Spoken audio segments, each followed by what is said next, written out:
Hi guys, Black is here, and I had a fan to ask me why did I buy my '04 Chevrolet Trailblazer. Okay, it was back in '08. It was the second car I had bought on time. Okay, the first one was my '96 Chevrolet Tahoe.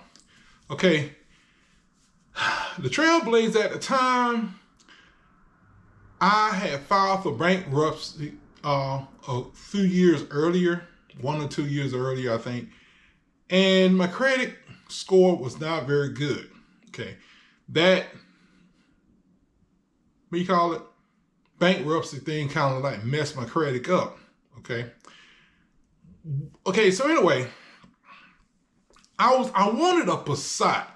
Yeah, I wanted a Volkswagen Passat with a 1.8 turbo, the 5-speed transmission. But the place I went to, they wanted too much money down. Okay, a couple other places I went the same thing. So I also wanted the top. You know, there's a lot of cars. I buy cars for different reasons than most people. I buy cars usually about the engine. The engine to me is about the most important thing about the particular car I buy. Okay. And I wanted something newer. I wanted something that was faster, burned less gas, and I wanted some new technology. And that Trailblazer, well, that and also, when the Trailblazer came out, I thought it was really, really interesting what GM had done. I mean, they took a 4.2 inline six and kicked it up to 275 horsepower. Now, this is what I wanted them to do with the 4.3, but they wouldn't. You know, they took it up to 200 horsepower and they didn't try to make it any faster than that, you know. But anyway, so this 275 horsepower inline six, I figured it wasn't gonna make another one like it.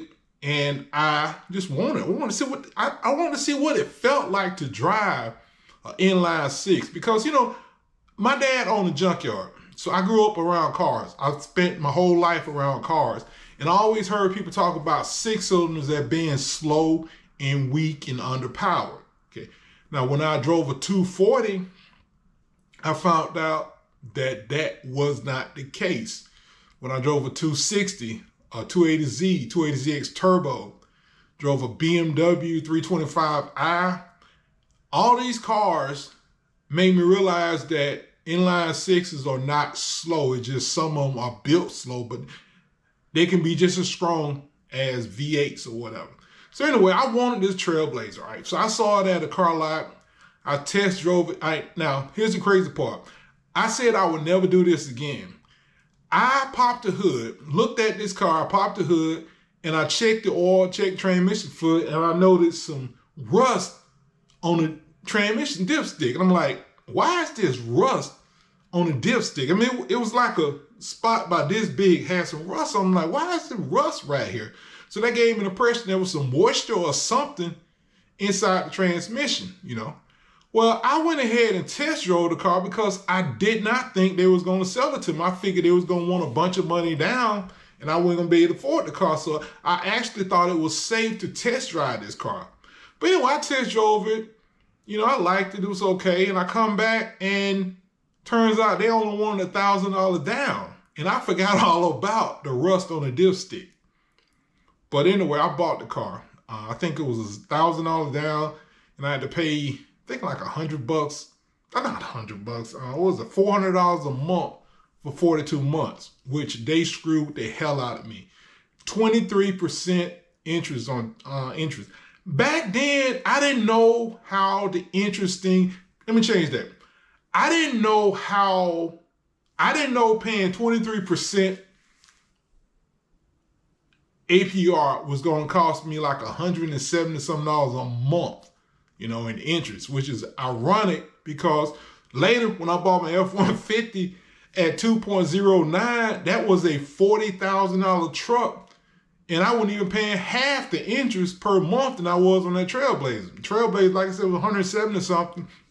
My truck, I think, was $70 or something like that. I ain't even been less. I can't add it up right now. But anyway, that's what made me buy the Trailblazer. I wanted something new. I wanted some new technology. I like that inline six. The 4-speed automatic transmission, I had no problem with that.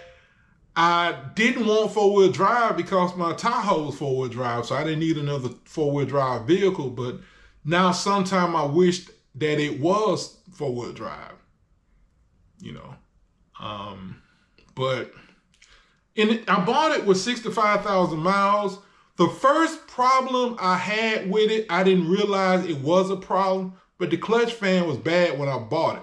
It had 65,000 miles. When we first left the lot, the salesman and I, the air conditioning wasn't working that well. And I just thought it because it was a hot car, it was a hot day, and I figured that, you know, that's the reason why it wasn't working that well. Well, the air conditioning wasn't working that well because the freaking clutch fan was bad, meaning that the fan wasn't turning fast enough to pull enough air to cool down the AC or whatever. That was the first problem I had that I knew of. But the first one, well, that was the first problem. The first problem I knew of was after I had it for a little while, I noticed that when it shifted to third gear, yeah, it would shift to second, then it would shift to third gear. But before it shifted to third gear, it would do what I later found out was a shift flare. Okay, a shift flare is when your transmission go to shift to third gear, I'm sorry. It doesn't matter what gear, but when they get ready to shift to the next gear, and instead of the RPM dropping down, the RPM will shoot up and then drop down. So I dropped the transmission fluid, changed the filter, and I knew someone had done this before me because the stupid motherfather left one of the transmission bolts out the pan. But anyway, I went ahead and changed the filter and the fluid. It did not help. It didn't help at all. But that's the reason I bought the Trailblazer. And if you want to know what else happened with the transmission, let me know. I'll make another video about that. But that's the reason I bought the Trailblazer. And, you know, I've had it, what now? 16 years, I think? 17 years, something like that.